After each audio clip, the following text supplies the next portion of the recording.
샬롬, 여러분 반갑습니다. 오늘의 말씀지기 이용민 간사입니다. 코로나로 인해 우리는 어느 때보다도 많은 시간을 온라인에 접속하며 살아가고 있습니다.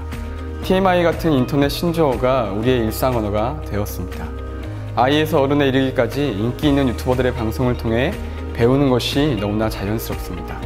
그런데 문제는 사실에 근거한 유익한 정보뿐만 아니라 오직 돈벌이만 추구하는 자극적이고 거짓된 정보들이 너무 많다는 것입니다.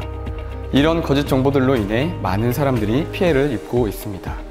우리가 묵상하고 있는 베드로 후서의 수신자들도 교회 내부의 거짓 선생들의 가르침, 즉 이단으로 인해 많은 어려움을 겪고 있었습니다.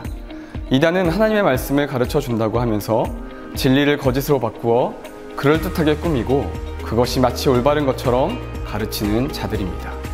성도들을 거짓으로 인도하는 그들의 가르침은 결국 진리 되신 주님을 부인하는 데까지 이르렀습니다.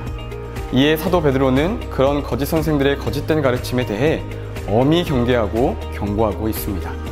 자, 그럼 오늘의 말씀 속으로 들어가 볼까요? 오늘 본문은 성도들이 거짓 선생들, 즉 이단을 분명하게 알아볼 수 있도록 그들이 몇 가지 특징을 자세히 설명하고 있습니다. 먼저 이들은 교만합니다. 10절에 이들은 당돌하고 자긍하며 떨지 않고 영광 있는 자들을 비방하거니와 라고 했습니다. 이들의 교만은 영광 있는 자들, 즉 정당한 권위를 무시하고 함부로 비방하는 모습으로 나타난다는 것입니다.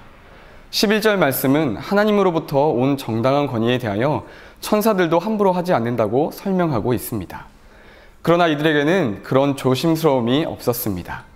잠언 말씀도 이렇게 말합니다. 무른 마음이 교만한 자를 여호와께서 미워하시나니 피차 손을 잡을지라도 별을 면하지 못하리라.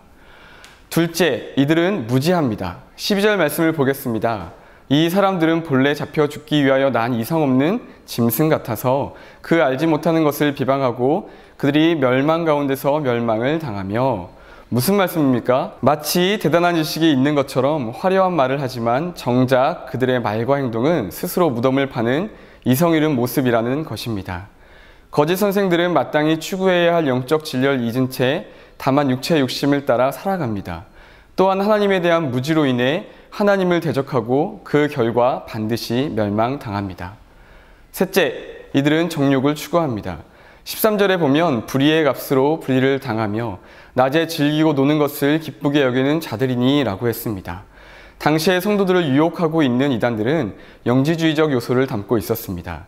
그들 중에 어떤 이들은 육체는 악하고 더러운 것이기 때문에 어떻게 살아도 상관이 없다고 주장했습니다.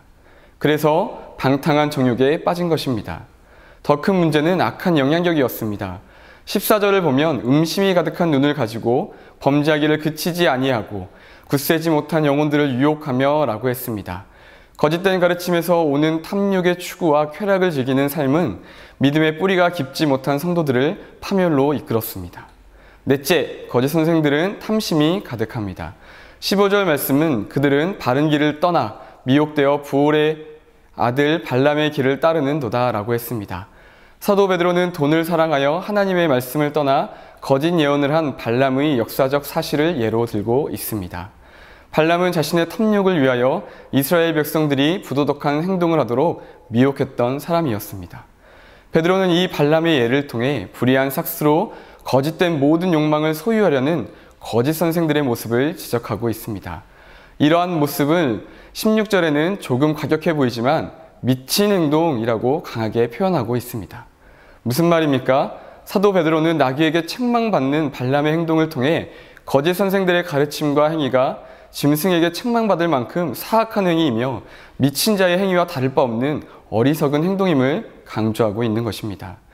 지금까지 살펴본 이런 거짓 선생들의 다양한 특징은 그만큼 성도들이 거룩한 삶을 살아가지 못하도록 위협하는 요소들이 많다는 것을 의미합니다. 오늘날 우리 주변에도 성도들이 거룩한 삶을 살아가지 못하도록 거짓 가르침으로 유혹하는 많은 이단들이 있습니다. 그러므로 우리는 주의하여 자신을 돌아볼 뿐만 아니라 사도 베드로의 가르침을 따라 근신하여 깨어 기도하며 믿음을 굳건하게 세워나가야 할 것입니다. 이단의 거짓된 가르침으로부터 거룩한 삶을 지켜나가시는 여러분이 되시길 기도드립니다.